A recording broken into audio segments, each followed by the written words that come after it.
PC, you could get better textures, but this time around, we've improved the way we do textures and graphic performance so much on the Xbox that they're very comparable. Absolutely. Still probably see a bit of a boost on PC, but it's very comparable. And personally, I like playing on my 52-inch TV, so Xbox for me.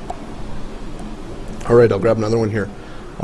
Soda asks, are you able to use the F1, F2 keys to select weapons instead of the mouse wheel or the pause button? I'll let Christina. I forgot about the mouse wheel, actually, but no, I don't think we actually did that. But you're right, you can use the mouse wheel to kind of scroll through your weapons, or you can switch between your last two weapons just by pressing X. That's what I tend to do. I tend to just kind of have two weapons that I'm using and then switch between them. And then when I want to use a third weapon, I pause, select it, and now I've got that at the rotation. So there are a bunch of options, and probably you just want to figure out which one works best for you. All right. Let's grab another one here. All right. MWM Joker asks, morally ambiguous choices have always been the hallmark of almost any Bioware game. Are any of these kind of shocking choices that you can hint at in Mass Effect 2 without spoiling any of the story? Wow, there's a loaded question and a half.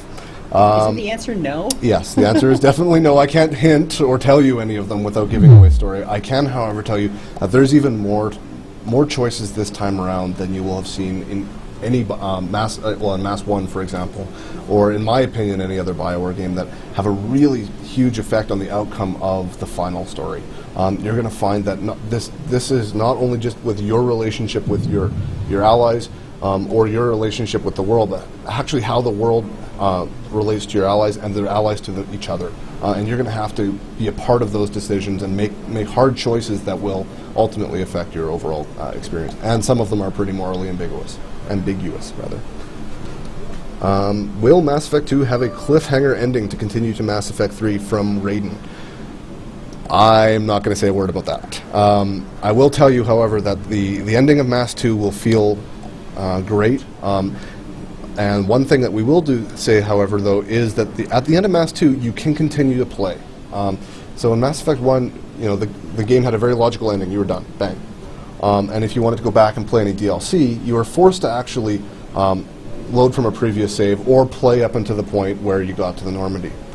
This time around, as long as you have access to the Normandy, you can get onto your DLC, or as long as once you've beaten the game, you're free to go back and explore as long as you don't die at the end. And if you look back at Mass Effect 1, I think we handled it pretty well there. We had an ending that was really, really satisfying. There was obviously more you could do, but it felt like a complete story, and that's the way we like to do our games. All right, another question from Dexamp. How do dialogue choices affect future play? So, I'm not going to talk solely about dialogue. I'm going to talk a little about just choice in general. So in Mass Effect 1, choices that you made would fall into Mass 2. We talked about that earlier.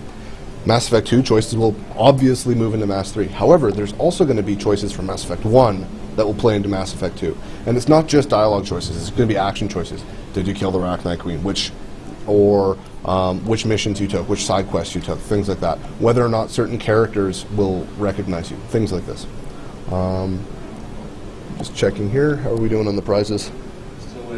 All right, we're still going here.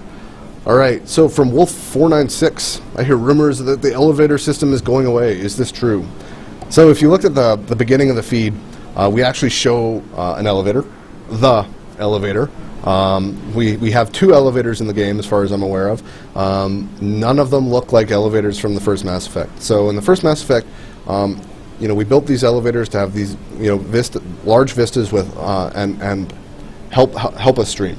This time around, we found some new ways of actually getting that data into the game faster, and we actually were able to present them to you in a much nicer way. So in the case of the Normandy, as you saw, it only took about a second and a half instead of, say, 10 or 15 seconds that it would have taken in Mass Effect 1. All right. Dan1NJ4 asks, are there new alien races? Are any of them recruitable? Yes and yes.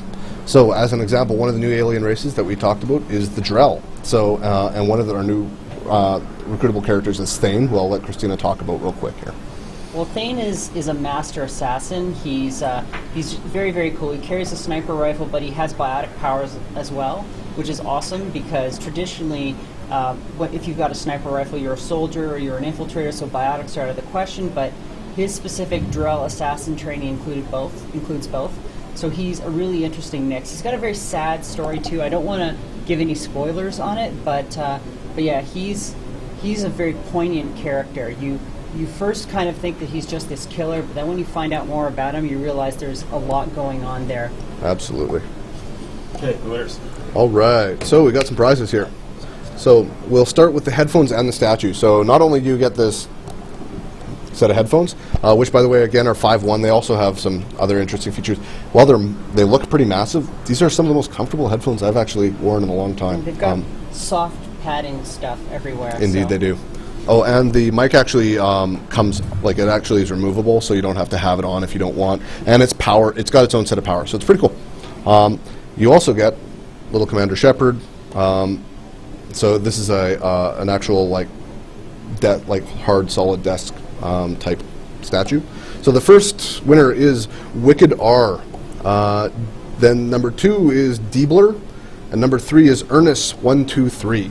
And if you just heard me say your name, please contact Chattiox, Xfire Chattiox, and she will make sure that you get your stuff. All right, the T-shirt and the face plates are gonna.